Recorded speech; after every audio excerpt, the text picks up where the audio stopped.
Baruch atah Adonai Eloheinu melech haolam. Adonai Eloheinu, Adonai Echad. Muy buenos días, mis amados leones y leonas de Rema y remanentes. Sean todas y todos bienvenidos una vez más a este aposento alto, a este altar de fuego, donde se está predicando la Torah Emet, la verdad verdadera del Eterno. Este púlpito, Kadosh, Kadoshim, que solo está dedicado a la Avodah Hashem, para servirle a Yod-Hei Vah-Hei como Él exactamente ha ordenado que se haga. Les bendigo en el nombre y la sangre de nuestro amado Rabbi Yahshua HaMashiach ben David. Es un honor estar nuevamente con todos ustedes. Quien les habla, su amigo, su hermano, su servidor, el Roe Jofre Granadillo, el profeta Boanerges ben Yosef.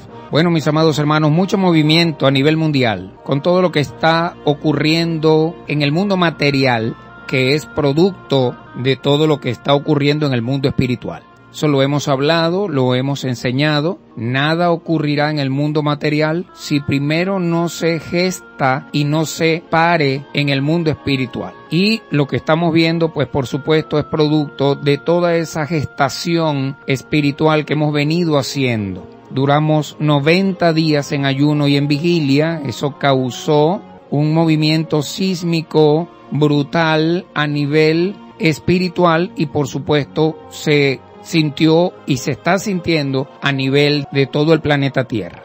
Tenemos a Egipto levantado con sus dioses, tenemos a un Israel ahora con unos rabinos ortodoxos y ultraortodoxos. A mi manera de ver, se les filtró la información y ese candidato que ellos presentan como Mashiach, ellos están presentando, se les filtra la información, se les riega la información, ellos presentan a destiempo. Ahora ellos dicen que lo van a presentar oficialmente en Yom Teruah, pero están tratando de aparentar ahora que no, que eso no es lo que ellos están diciendo, que eso no es lo que ellos quieren transmitir. Pues ahora tendrán que explicarle al mundo por qué tanta parafernalia, por qué le besan las manos, por qué le besan los pies, por qué lo cargan con no sé cuántos guardaespaldas, por qué, ¿quién es ese hombre? Ahora se les enredó el papagayo, como siempre ha sucedido. No es la primera vez que los rabinos ortodoxos y ultraortodoxos talmúdicos presentan a un candidato a Mashiach. No es la primera vez. Pero,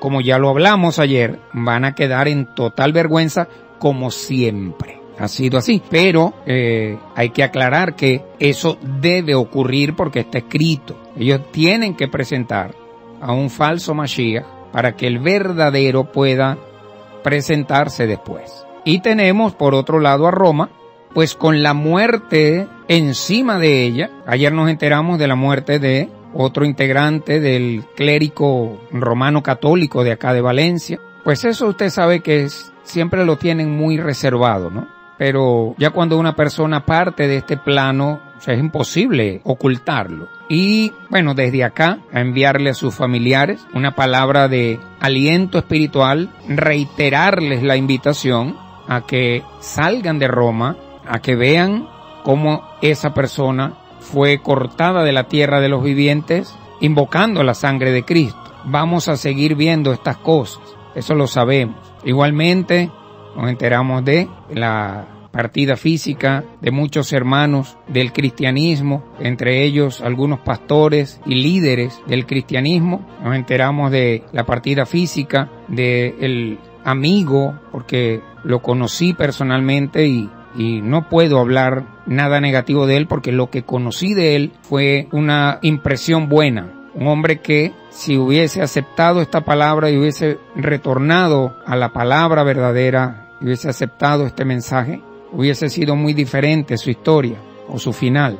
Me refiero a el pastor Arquímedes Marcano, fundador de la iglesia Maranata Maracay, y pues perdió la batalla invocando la sangre de Cristo, y algunos otros líderes que no los voy a nombrar, por supuesto, pero desde acá les enviamos a sus familiares y a todos sus seres queridos una palabra de confortación espiritual. Esto ha podido evitarse, pero lamentablemente no hay todavía una revelación de esta palabra, y pues esto va a continuar. Nosotros estamos dispuestos a batallar hasta el final. Vamos detrás de Yahshua HaMashiach.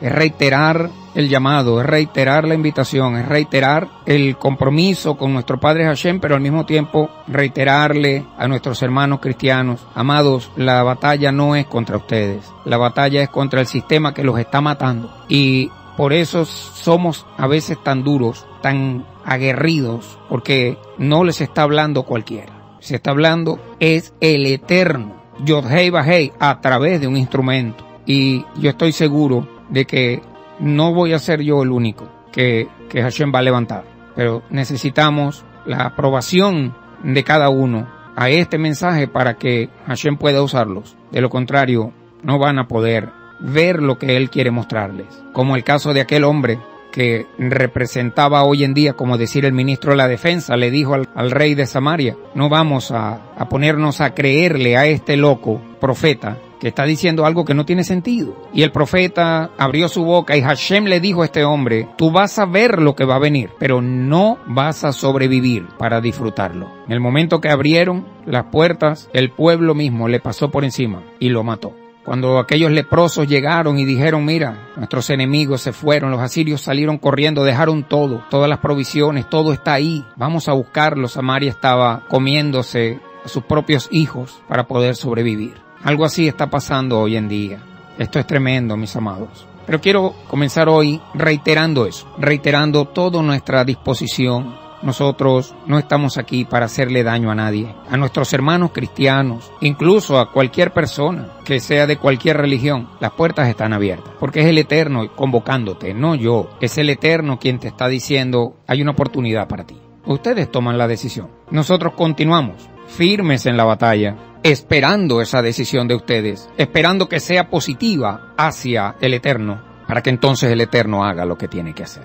Vamos a comenzar hoy, mis amados hermanos, a desgranar un poco. Y ahora, después de todo esto que estamos viviendo, ustedes van a entender mucho mejor lo que significa la tercera y final reforma de la humanidad. Quiero desgranar esto con mucho cuidado, con mucha delicadeza, con mucho detalle, porque lo importante es que usted capte espiritualmente qué significa esto y cuál es el sentido que tiene este llamamiento que nos ha hecho el Eterno para provocar la tercera y final reforma de la humanidad. ¿Cómo es que la tercera, Roe? ¿Y cuál fue la primera? ¿Cuál fue la segunda? Bueno, eso lo vamos a estudiar. ¿Cuál es el rol que juega aquí Yahshua Mashiach? ¿Y cuál es el rol que juega Israel? ¿Y cuál es el rol que nosotros jugamos?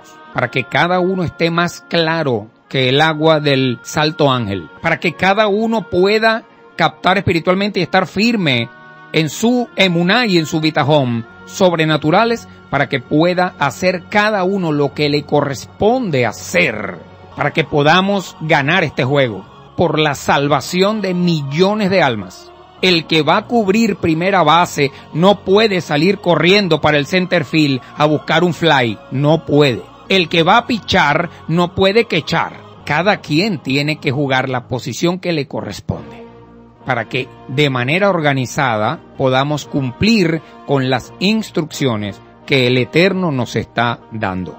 Comenzamos entonces. Mis amados hermanos, haciendo dentro del esquema de la enseñanza, voy a ir haciendo un resumen también para aquellos que se sumaron hace poco a la enseñanza. Esta es la entrega número 12.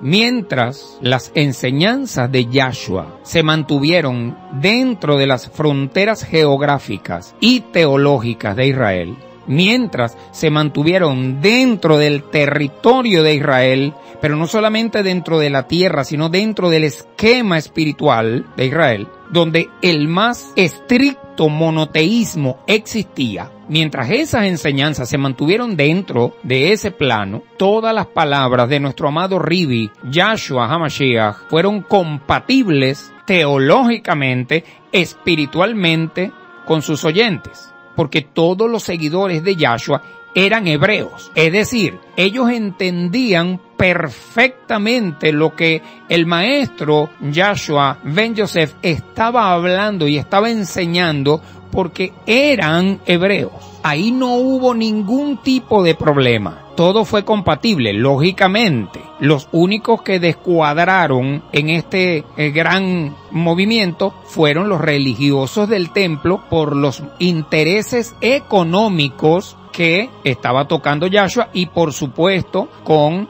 la teología del judaísmo, con la cual Yahshua no estaba de acuerdo porque le añadieron a la Torá cosa que está penada por la propia Torá. Eso es algo tremendo y de ahí me agarro con todo lo que tengo de esa enseñanza. El que le añada a este libro, a esta palabra, recibirá las plagas que están prescritas en el propio libro. Y eso fue lo que hicieron los judíos ortodoxos y ultraortodoxos y por eso están viviendo lo que viven, porque ellos le añadieron a la Torá. El día que ellos reconozcan eso, las cosas van a cambiar. Entonces fíjense, en una ocasión, cuando por la enorme multitud de hebreos que estaban presentes, un grupo de hombres trató de entrar con un amigo de ellos, paralítico, en una camilla, en una especie de cátere montado. 4 hombres con este hombre ahí acostado paralítico, tratando de entrar a un lugar, a una casa donde estaba Yahshua ben Yosef predicando la palabra. Y como no pudieron entrar por la multitud de hebreos que estaban allí, el hombre de la camilla, esto no está escrito en la palabra, pero por favor, no hay que ser profeta, al que se le ocurrió la idea de que lo subieran al techo y rompieran el techo para poder ingresarlo fue al que estaba en la camilla, hermano. Porque él era el que iba por su milagro, no los otros 4. Entonces quiere decir que los 5 hombres se mueven, 4 mueven a uno y lo montan arriba de un techo. Y lo bajaron con unas cuerdas, rompieron el techo, que por supuesto no era de concreto, que nadie se vaya a equivocar, ni era de brea ni nada, sino de palma, era un techo, vamos a decir, liviano. Y lo metieron por allí y lo bajaron. Y lo pusieron en la presencia de todos los que estaban allí. Lo bajaron con unas cuerdas y el poder sobrenatural del Ruach HaKodesh que operaba sobre Yahshua y el poder del Ruach de la Torá y el poder del Ruach del Mashiach. Imagínate tú el ambiente que se formaba donde estaba él.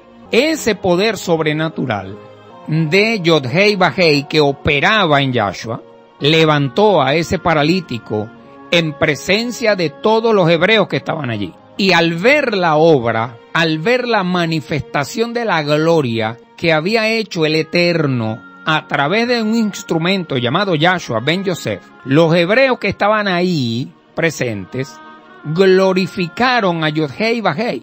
Escúchame bien, ellos dijeron algo que a lo mejor no está en tu Biblia, pero en el original sí está, en el Brit Hadashah. Esos hebreos que estaban allí gritaron, bendito es el Eterno, Baruch Hashem Adonai, que ha dado tal poder a los hombres. Qué diferente, ¿verdad?, a lo que está en tu Biblia. Ellos gritaron, bendito es el Eterno, que ha dado, que ha otorgado ese poder sobrenatural a los hombres. Usted puede leer esta historia completa en Meir, capítulo 2, o Marcos, como aparece en tu Biblia, o en Matillaj, Mateo 9, o en Gilel, Lucas 5. No te va a aparecer tal vez que ellos exclamaron y gritaron, bendito es el Eterno que ha dado tal poder a los hombres. Estaban reconociendo que el poder no era de Yahshua, que el poder venía de arriba, del Eterno Yod-Hei Vah-Hei, estaba fluyendo a través de ese pedazo de cable llamado Yahshua. Pero ellos se asombraron de aquello que ocurrió porque eso no era normal, que un paralítico fuera levantado. Un paralítico era catalogado como un muerto, como una persona muerta. Es decir, que eso era lo más cercano a una resurrección. Entonces, ellos exclaman, bendiciendo y dándole toda la gloria, honra y honor a Yod-Hei Vah-Hei, no a Yahshua, que es la manera correcta. Eso es lo correcto. Ahora, casi idéntico a esto que ocurrió aquí, en este pasaje del Brit Hadashah, ocurre años después, pero fuera de Israel, fuera de las fronteras tanto geográficas como espirituales de Israel. Pero esta vez no ocurrió con Yahshua, sino con uno de los discípulos de Yahshua. Me refiero al Rav Shaul HaTarsi. Cuando el Rav Shaul visitaba junto a sus discípulos la ciudad pagana llamada Listra, cuando se encuentran con un hombre paralítico de nacimiento, y haciendo uso de la autoridad dada por Hashem a través de Yahshua, entonces Yod-Hei Vah-Hei a través de este instrumento que estaba usando ahora, que es el Rab Shaul HaTarsi, levantó a ese paralítico de su lecho de postración. Pero no fue en Israel, no fue en Jerusalén, fue en Listra, una ciudad pagana del Imperio Romano. La pregunta es, ¿cómo fue la reacción de los paganos de Listra cuando presenciaron este poderoso milagro, esta poderosa manifestación de gloria y de poder del Eterno en la sanidad tan impactante de aquel hombre paralítico de nacimiento, producido en medio de ellos, repito, por Yod-Hei Vah-Hei, usando al Rab Shaul HaTarsi? ¿Cómo reaccionaron ellos? No pierdas de vista la reacción de los hebreos cuando vieron a aquel paralítico levantarse, agarrar su lecho y caminar, irse para su casa, caminando. No pierdas de vista esa reacción de esos hebreos. Ahora mira la reacción de estos aquí. En el escrito o en el Sefer de las Memorias Apostólicas, en su Biblia aparece como el libro de los Hechos. En el capítulo 14, verso o versículo Pasuk 11, nos da la respuesta a esta pregunta. Hechos 14, verso 11. ¿Qué dice? Bueno, no sé si en tu Biblia dirá así, pero en el original dice que ellos dijeron: dioses en semejanza de hombres han descendido a nosotros. Dioses en semejanza de hombres, o sea, dioses encarnados en hombres han descendido a la tierra y están aquí con nosotros, son estos. Hay un poco de diferencia allí, ¿verdad? Ahora, mis amados hermanos, observemos bien, métale la lupa a los dos escenarios. Uno que se da en la tierra de Israel y el otro que se da en una ciudad pagana llamada Listra. Prácticamente el mismo milagro, prácticamente la misma situación. Dos hombres paralíticos que son levantados de su lecho de postración. ¿Cuál fue la reacción de los hebreos? Bendito es el Eterno, que ha dado tal poder a los hombres. Reconocen y dan gloria a Yod-Hei Vah-Hei, que usando a un hombre de carne y hueso pudo manifestarse en ese momento en majestad gloriosa a través de esa sanación. ¿Y cuál fue la reacción de los paganos de Listra? Dioses en semejanza de hombres han descendido a nosotros. No solo eso, sino que identificaron al Rab Shaul HaTarsi como el dios Zeus. Y al apóstol Bernabé o Barnabá lo identificaron como el dios Mercurio, también conocido como Hermes. Y contra la voluntad de los dos apóstoles, el sacerdote de esas divinidades paganas, de esos dioses paganos greco-romanos, ese sacerdote ordenó hacer sacrificios en honor a estos dos supuestos dioses encarnados que estaban visitando a Listra, porque ellos estaban convencidos de que los dioses del Olimpo en forma humana los estaban visitando. Bueno, Roe, ahora pregunto, ¿qué tiene que ver esto con lo que estamos estudiando? Bueno, hermano, te estoy hablando de perspectiva. Lo que les estoy diciendo, mis amados hermanos, es que este fue el mundo mundano mundial en el cual los discípulos de Yahshua HaMashiach se encontraron en el siglo I fuera de las fronteras de Israel. Este fue el mundo que le tocó confrontar al Rab Shaul y a toda su comitiva con la Torá y con el código real hebreo. Y como es evidente para todos, entraron en completa oposición con las costumbres y todas las prácticas paganas que se daban en toda la cuenca del mar Mediterráneo como parte del Imperio Romano. Recordando, por supuesto, que el paganismo era la religión oficial del Imperio Romano en ese tiempo.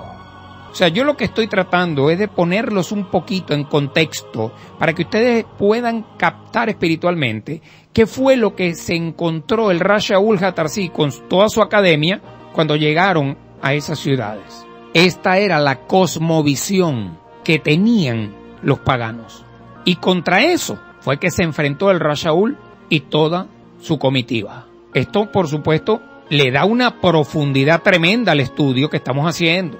Porque si nosotros no nos ponemos en contexto, nosotros no vamos a entender por qué sucedió todo lo que ocurrió después. Que los apóstoles originarios partieron de la tierra de los vivientes. Este incidente, fuera de las fronteras geográficas y teológicas, vamos a decir, de Israel, nos muestra claramente, amados hermanos, cómo era la cultura de aquellos pueblos para el siglo I.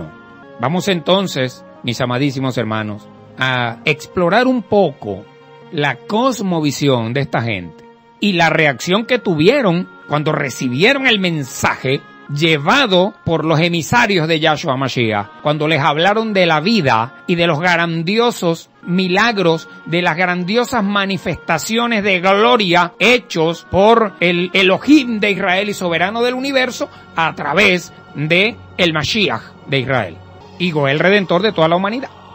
Ahora bien, en el mundo pagano, en el mundo mundano mundial de los días apostólicos, era natural, era normal que cuando una persona realizaba un bien extremo, vamos a decirlo así, o realizaba alguna obra en favor del pueblo grande, una obra maravillosa, como por ejemplo, alguien que le diera la libertad a un esclavo. Eso era algo tremendo, que alguien le dijera a un esclavo, eres libre. O que de repente un político, como el emperador, por ejemplo, tomaba medidas militares para salvar a una ciudad en tiempos de guerra. O construyéndole a la gente de repente un estadio, un coliseo, o cualquier otro centro de entretenimiento, algo que les permitiera a la gente un circo. Ese tipo de obras de caridad, ese tipo de obras benéficas, la gente la tomaba y les daba como respuesta a esa persona el trato de divinidad.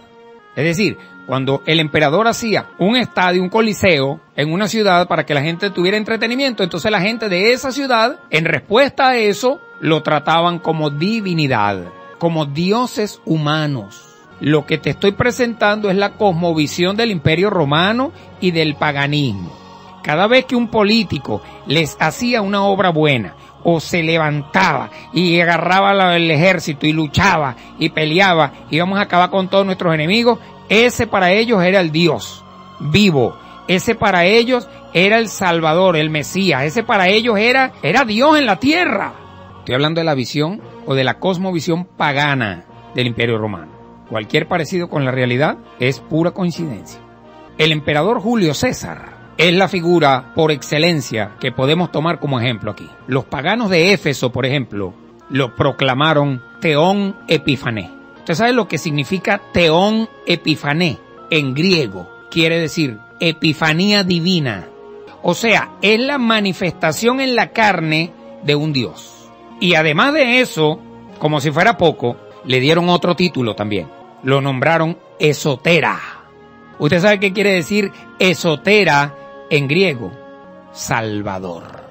Es decir, que para la ciudad de Éfeso, para los paganos de Éfeso, el emperador Julio César era una manifestación divina de un Dios en la tierra que vino a salvarlos. Imagínese usted. En su propia ciudad de Roma, los ciudadanos romanos le construyeron a Julio César un templo. Le hicieron una estatua para adorarlo como una divinidad. Y lo mismo ocurrió con el hijo de él, hijo adoptivo. Un muchacho que él crió, que se llamaba Octavio, quien más tarde, por supuesto, después que su padre muere, él asume el reino del Imperio Romano y se cambia el nombre y se pone César Augusto.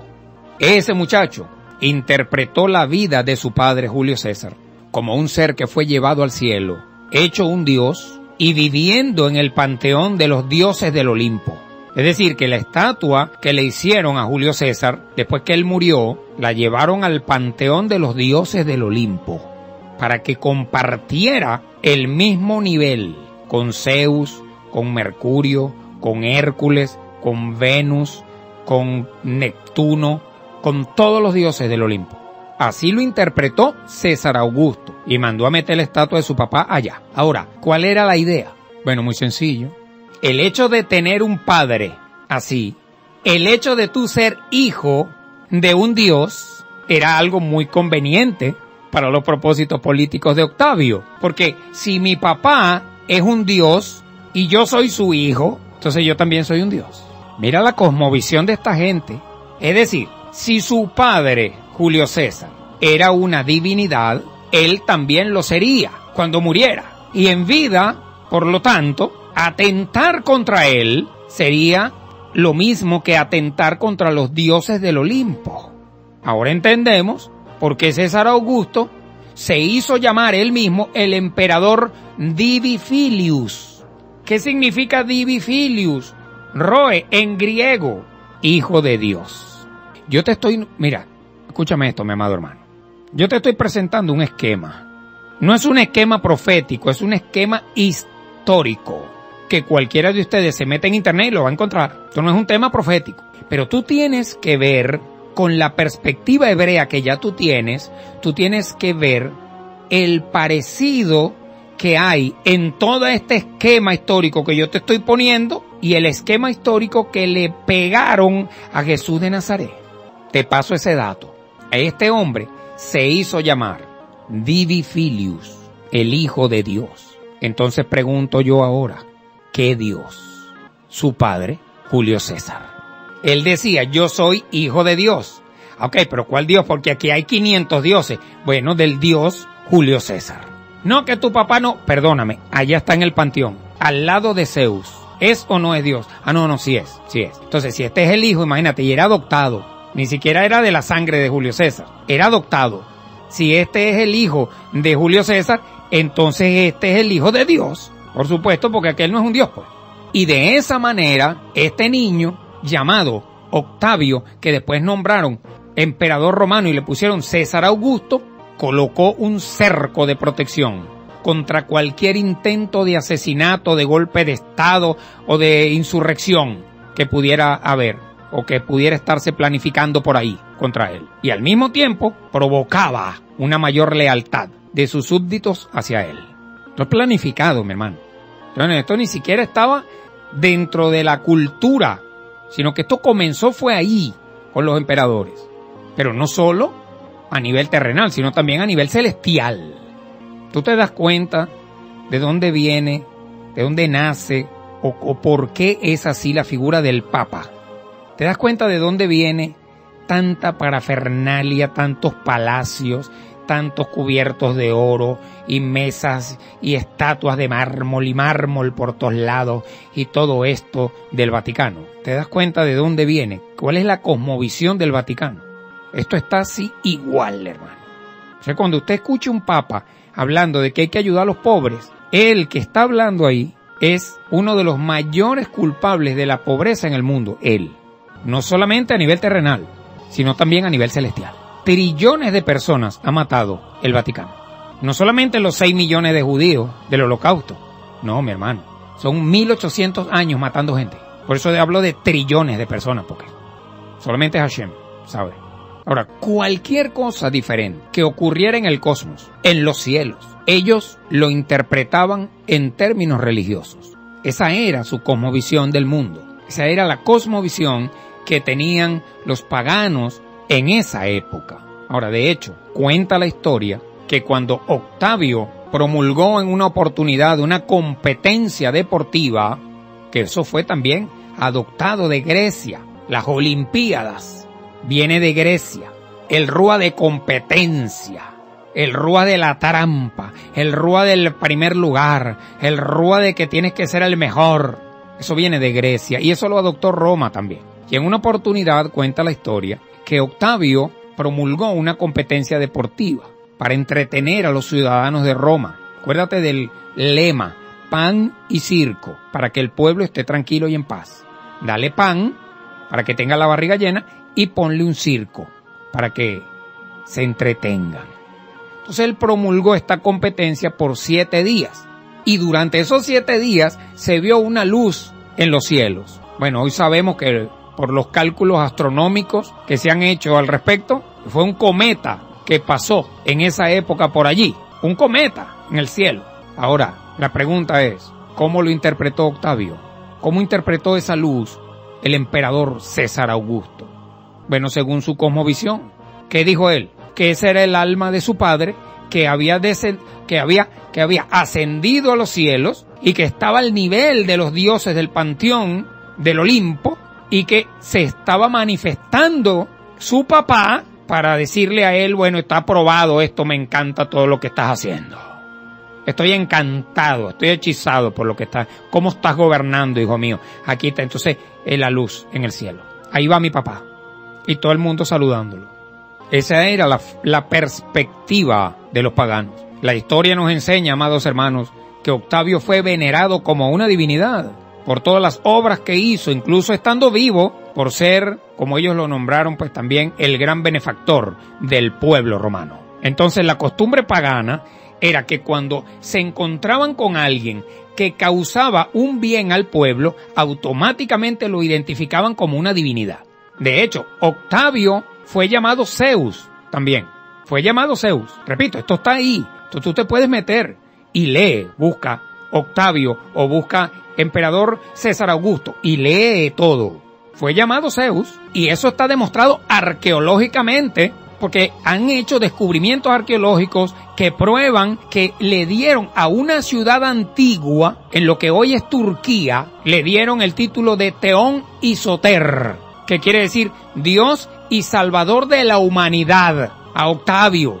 Descubrimientos arqueológicos aparecieron grabados en piedras y cosas que lo nombraban a él, César Augusto, Teón y Soter, Dios y Salvador de la humanidad. Imagínense usted, como podemos ver, mis amados hermanos, esto está claro. Los antiguos tenían la costumbre de llamar a los hijos de los emperadores hijos de Dios. Era una costumbre pagana, como manera de agradecimiento por las obras de caridad que ellos recibían. Y también los llamaban Kyrios, que significa Señor. Ese era su modo de pensamiento, esa era su visión, su perspectiva, esa era su cosmovisión. Es decir, así veían ellos el mundo. Entonces, cuando el mensaje de Yahshua HaMashiach, de los milagros que ocurrieron en Israel, así como las enseñanzas que él dio, de la Torá y la propia Torá, llegan a este mundo que les estoy comentando, hermano, le dieron en la frente con el mensaje de Yahshua. Ahora pregunto yo, ¿cómo piensan ustedes que sería la manera en que los paganos del Imperio Romano, con esa perspectiva tan peculiar, con esa cosmovisión que tenían, cómo creen ustedes que identificaron a Yahshua HaMashiach? ¿Cómo creen ustedes?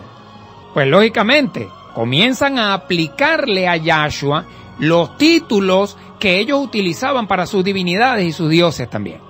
Es decir, al entrar en el mundo pagano, los apóstoles comisionados para predicar el mensaje a los gentiles, cuando entró el mensaje de la Torá y de Yahshua, descubrieron que los paganos habían colocado a Yahshua en una competencia de dioses. Lo incluyeron a competir con los demás dioses que ellos tenían. Y la gente pagana comenzaron a atribuirle a Yahshua los mismos títulos de sus héroes favoritos que les habían hecho algún bien y que ellos felizmente identificaban como divinidades. Escúchenme bien, mis amados hermanos, porque esto es un mensaje para generales. Estoy esmechando a Roma.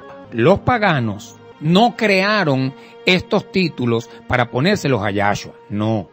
Simplemente transmitieron de sus hombres divinos y de sus nombres dados a sus benefactores, le transmitieron esos títulos al nuevo personaje que se les estaba mostrando, que se les estaba presentando. La pregunta era, ¿sería Yahshua un Zeus más? ¿Sería Yahshua otro Kyrios más? ¿Sería Yahshua otro Soter más del montón? Esas son las preguntas. Ahora, los términos hebreos que nosotros usamos para Hashem, Ben Elohim, Adón, etc., estaban siendo entendidos con la mentalidad hebrea o con una mentalidad pagana. Cuando esos términos llegaron al Imperio Romano, Ben Elohim, Hijo del Altísimo, Adón, Señor, Hashem, el nombre impronunciable, Mashiach, ¿esos términos fueron entendidos con una mentalidad hebrea, con una perspectiva hebrea, o fueron entendidos con una perspectiva pagana, romana? La gran pregunta aquí es, ¿cómo podría este personaje que los romanos crearon, llamado Jesús, ser considerado superior al resto de los benefactores grecorromanos, paganos, que ellos habían elevado al estatus de dioses, de divinidades?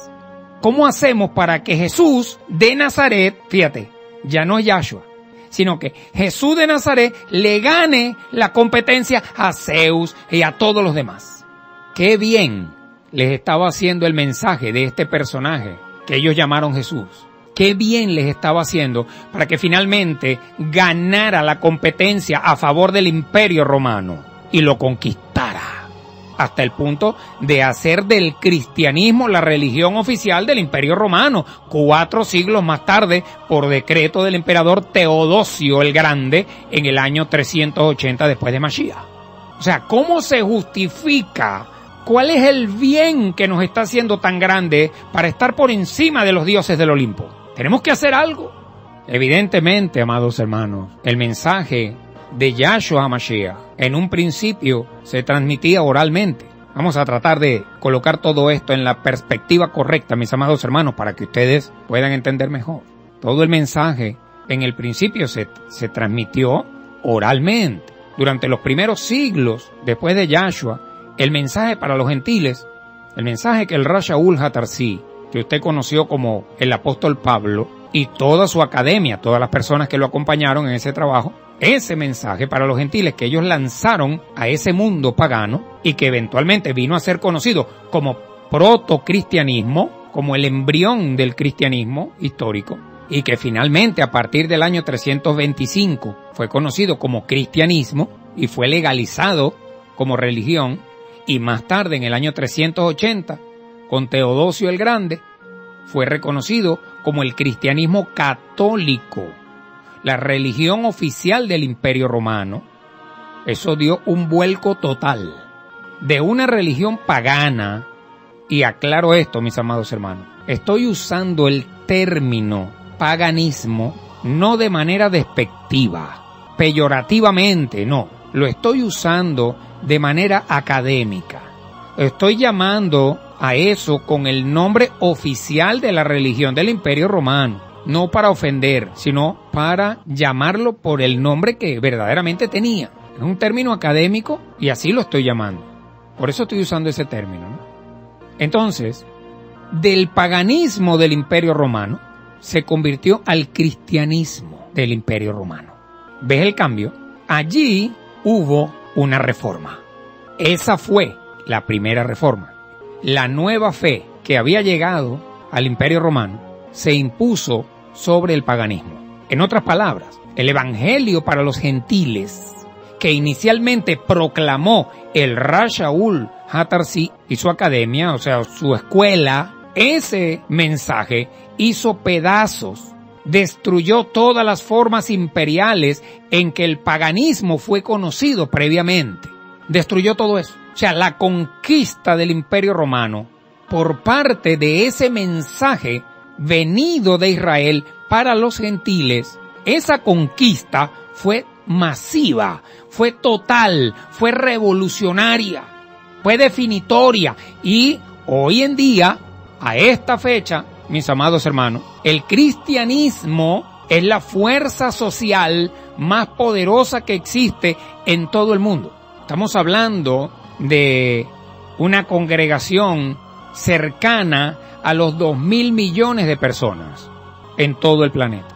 Y esta conquista, claro, esto es casi 2.000 millones hoy, no en aquel tiempo, pero hoy estamos hablando de algo tremendo. Es una fuerza social extremadamente poderosa. Pero esta conquista del paganismo del Imperio Romano por parte del cristianismo constituye uno de los eventos más poderosos que alguna vez haya tenido lugar en la historia de la humanidad.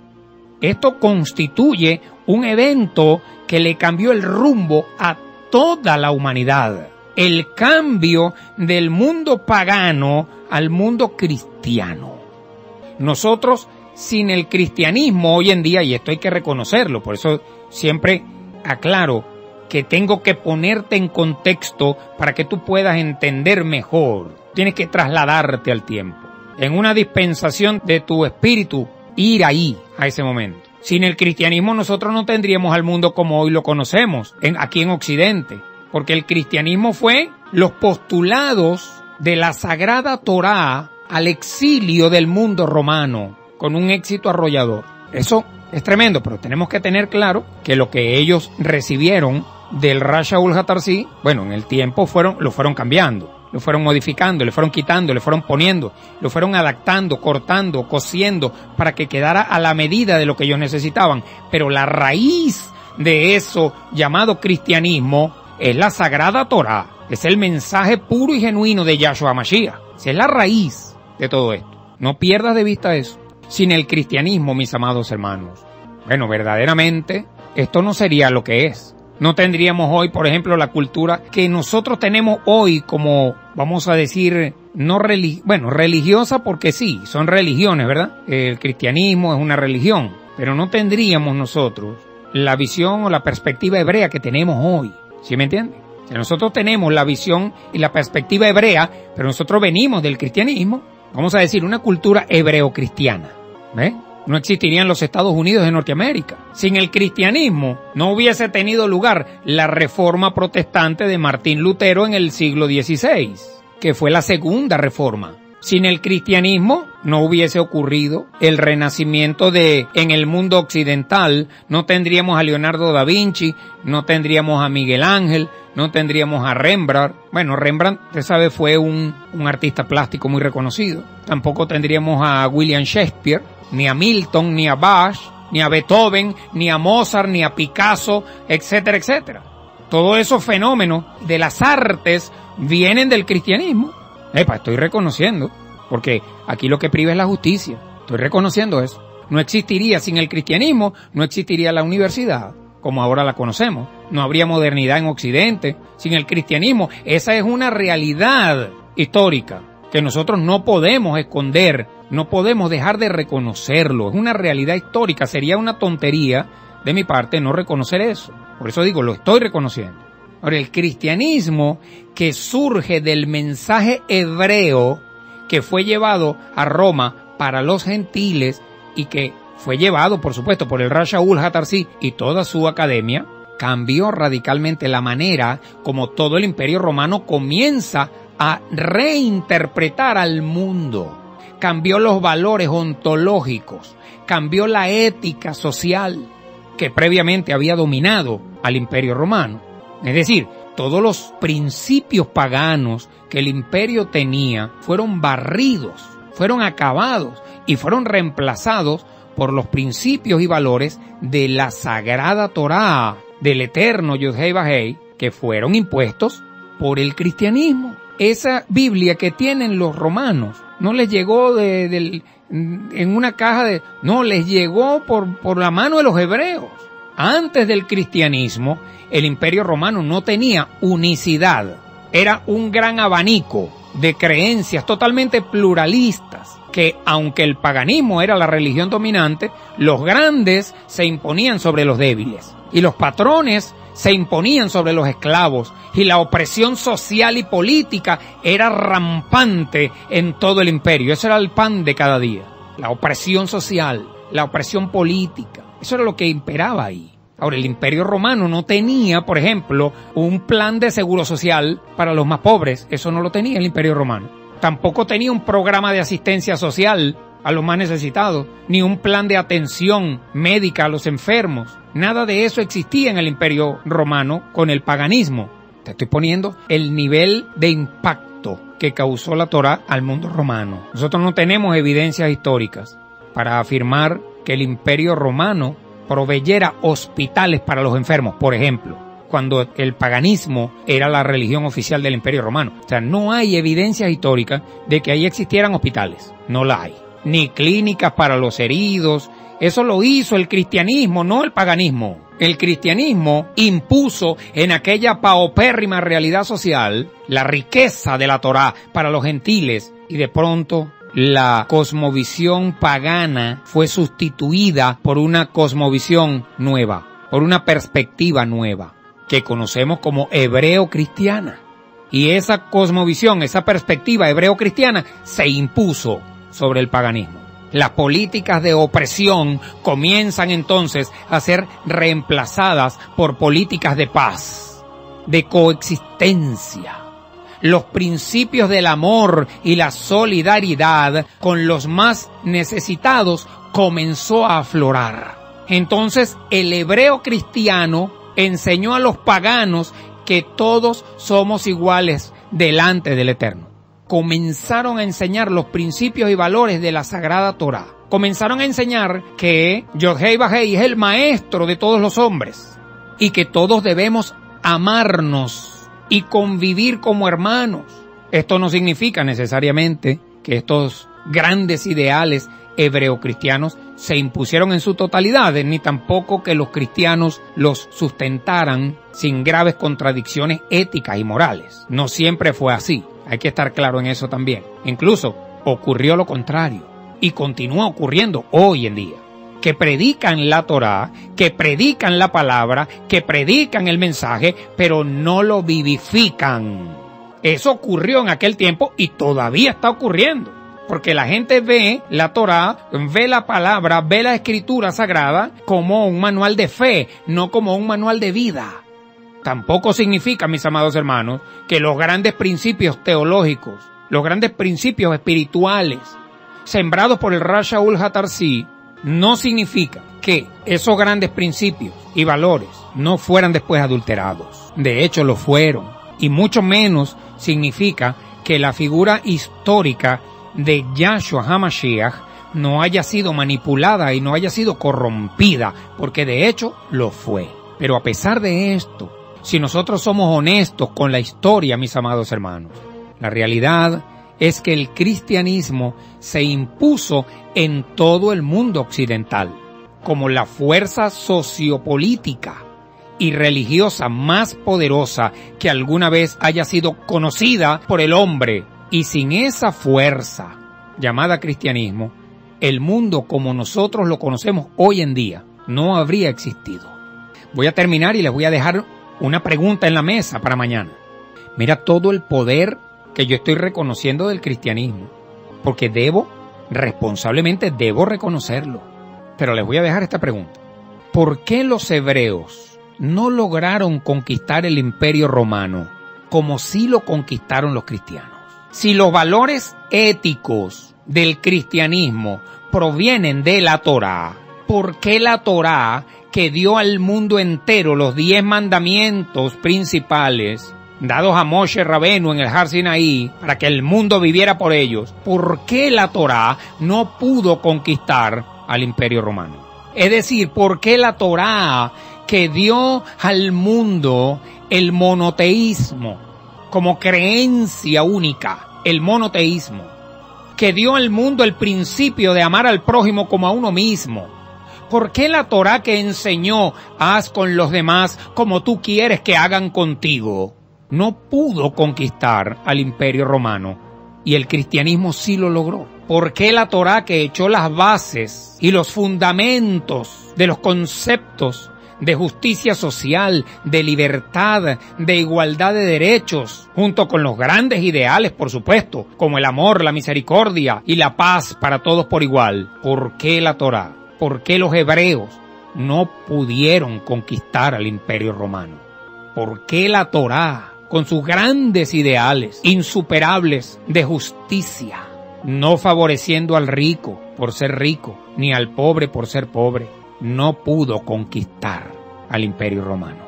Es decir, ¿por qué los hebreos, con el mensaje de Yahshua HaMashiach, no lograron conquistar al Imperio Romano, sino que fueron los ex paganos convertidos al mensaje del Rav Shaul HaTarsi quienes conquistan al Imperio Romano con algo diferente llamado cristianismo? ¿Por qué sucedió eso?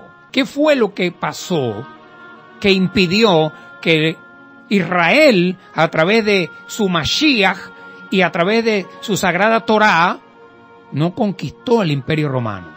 ¿Por qué se convirtió el Imperio Romano del paganismo al cristianismo y no del paganismo a la Torá? ¿Por qué? Eso lo vamos a ver mañana.